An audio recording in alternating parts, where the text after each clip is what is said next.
વાહિંદુ નહીં કર તો કોણ તારો બાપ આવશે? અને ત્યારે દાહા બાપાએ પરસો દીધો. દાહા બાપાનું નામ લઈ અને શ્રદ્ધાથી શ્રીફળ મૂક્યું ને તો અમારે બાપાની દયાથી પાણી થઈ ગયું ખેતરમાં. પહેલાં તો તમને બધાને અષાઢી બીજની ખૂબ ખૂબ શુભકામનાએ. અને સનાતન ધર્મની રક્ષા કરવાવાળા રામાપીરની પણ આપણે બીજ ધામધૂમથી ઉજવીએ, અલગ ધણીની.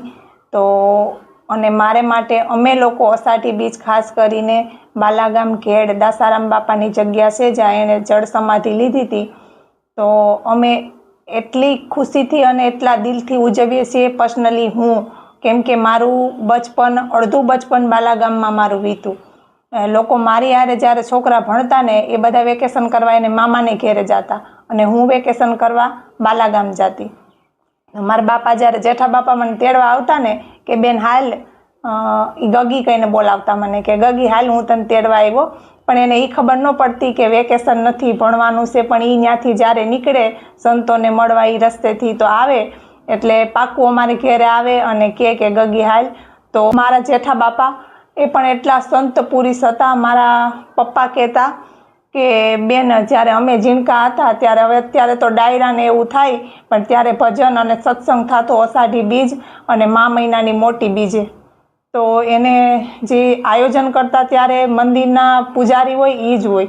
એટલે બધા છોકરા ત્યારે શરબત દેતા હતા ને તો બાપાને કાનમાં આવીને કીધું, જેઠા બાપાને, આ મારા પપ્પાએ મને વાત કહી ગયેલી છે. અને ત્યારે મારા પપ્પાએ લગભગ 17-18 વર્ષના જ હશે. અને કીધું જેઠા બાપાને કે બાપાજી શરબત હતું ને માણસો વધી ગયા અને જે શરબત હતું ને એ શરબત ખૂટી જવા આવ્યું, ખૂટી ગયું એમ. તો બાપા ઊભા થઈ, જેઠા બાપા ઊભા થઈ અને જ્યાં શરબત બનતું હતું ને કે કેવી વાત કરો છો, ક્યાં શરબત ખૂટ્યું?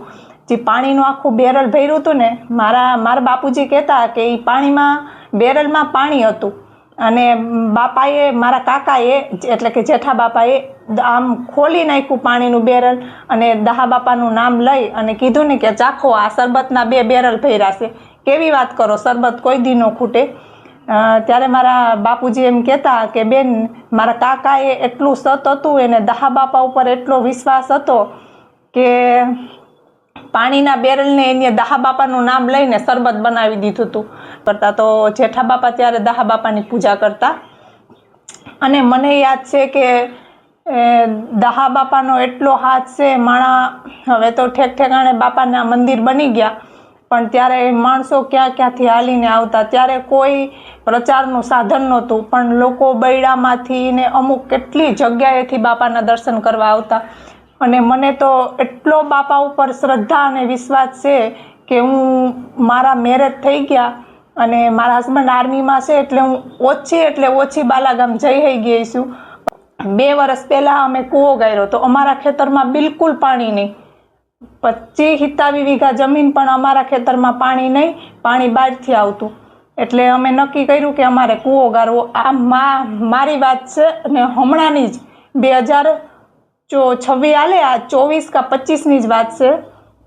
અમે કૂવો ગાળ્યો એટલે અમે બહાર હતા એટલે બાય રોડ આવ્યા અને કૂવો ગાળવાવાળા બેઠા, બધા અમારા સગા સંબંધી. મુહૂર્ત આવી ગયું, ગોરબાપા અમારી વાઈટ જોઈને બેઠા અને કે મારા દેરને કે જે કૂવા ગાળવાવાળા, તમે કે પોઈન્ટ ઉપર તો લઈ જાઓ અમને, કે જ્યાં કૂવો ગાળવો એ ઠેકાણે તો લઈ જાઓ એટલે અમે નિશાન કરી નાખીએ.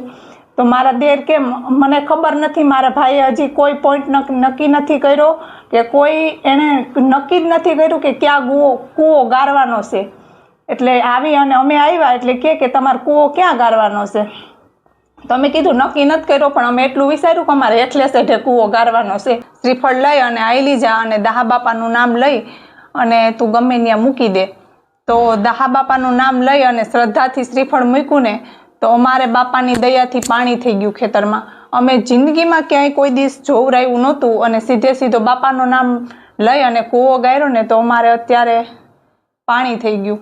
એટલે બાપા ઉપર મને એટલો શ્રદ્ધા છે, વિશ્વાસ છે, કેમ કે બાપાની પાઘડી, બાપાની માળા, બાપાની લાકડી મેં મારે હાથે અડેલી છે અને હું એની હારે રમેલી છું.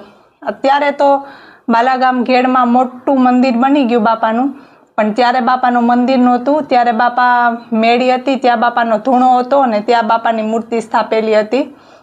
હું અલગ અલગ સવાલ પૂછતી મારા ગઈઢા બાને કે બડી બાપા કેવી રીતના જળ સમાધિ લીધી અને કેમ થયું ને કેમ સંત બની ગયા, ત્યારે મારી ગઈઢીમાં કહેતા કે દીકરી બહુ મોટા સંત હતા. એની કહાની તો જ્યારે અમુક સમયે જે ઘટના થઈ હશે ત્યારે મારા બા એમ કહેતા, મારા ગઈઢા બા કે મારી હાહુ દાહા બાપાની માળા અને પાઘડી લઈ અને ડબ્બામાં, જે લોટનો ડબ્બો હોય ને, લોટના ડબ્બામાં અહીંયા મારા મમ્મીના ગામડે લઈ આવી અને મારી ગઈઢી હાહુએ એમાં એની પૂજા કરી હતી.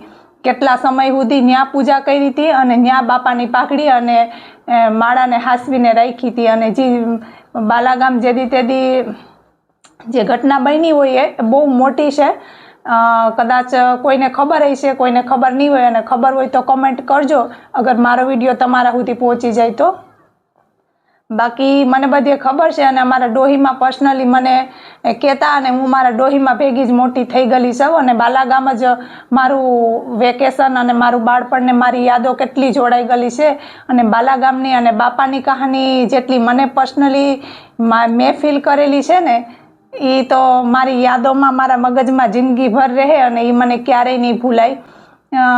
એ બાલાગામની ગલીઓ, એ મારી ફઈઓ આરે રમવાની મોજ મસ્તી, મારા બાપા આરે, કેમ કે મેં તો મારા ગઈઢા બાપાને જોયા નથી અને મારા પપ્પાએ એના પપ્પાને નથી જોયા, કેમ કે મારા દાદા બાપા છે એ બહુ, મારા પપ્પા જ્યારે નાના હતા, મારા પપ્પાના નાનપણમાંથી જ ઓફ થઈ ગયા, એટલે મેં કોઈ દી મારા ગઈઢા બાપાને નથી જોયા. અને જ્યારે હું જેઠા બાપાને જોતી ને ત્યારે મને એમ થતું કે મારા ગઈઢા બાપાએ જેઠા બાપા જેવા જઈશે. એ એટલો પ્રેમ અને લાડ લડાવતા મને, ખાસ કરીને મને જ, કેમ કે હું બાલાગામ વેકેશન કરવા જતી અને રોકાતી ને, એટલે મારી યાદો બહુ છે બાલાગામ આરે. અને જ્યારે આહાડી બીજ આવે અને મા મહિનાની બીજ આવે ને ત્યારે મને બહુ બાલાગામ યાદ આવે. મારા બાપા યાદ આવે, જેઠા બાપા યાદ આવે. જળ સમાધિ કરેલો કૂવો છે ને ત્યાં કંઈ હતું જ નહીં, એકદમ ત્યાં બાવેડા હતા અને થોડીક આગળ જે હુરાપુરા કે ને કુળના, તો એ હુરાપુરાનું મંદિર હતું, દિવેલિયું હતું. તો મને બધું યાદ છે, કેમ કે હું એ દિવેલિયાએ જે બાપાને દિવેલિયું છે એ ન્યા હું જાતી, ન્યા હું રમતી, ન્યા ત્રોપા પીતી. એટલે મારી એટલી યાદો જોડાઈ ગયેલી છે. અને આજે અષાઢી બીજ આવીને તો મારા દિમાગમાં અને મારી આંખોની સામે બધું પિક્ચર આમ ચાલુ થઈ ગયું. અને વિડીયો ગમે તો શેર કરી દેજો, ચેનલને સબસ્ક્રાઈબ કરી દેજો અને વિડીયોને લાઈક કરી દેજો. અને દાહા બાપાના તો પડસા એટલા હતા. મારા બા કહેતા કે દાહા બાપાની દીકરી જ્યાં હારે હતી અને બીમાર પડી તો એણે કીધું કે બા હું આજ વાહિંદુ નહીં કરી શકું. તો એણે કીધું કે તું વાહિંદુ નહીં કર તો કોણ, તારો બાપ આવશે. અને ત્યારે દાહા બાપાએ પરસો દીધો કે તમે મને યાદ કર્યો, હું મારી દીકરીનો બાપ હું આવી ગયો, બોલો શું કામ છે, હું કરી નાખું.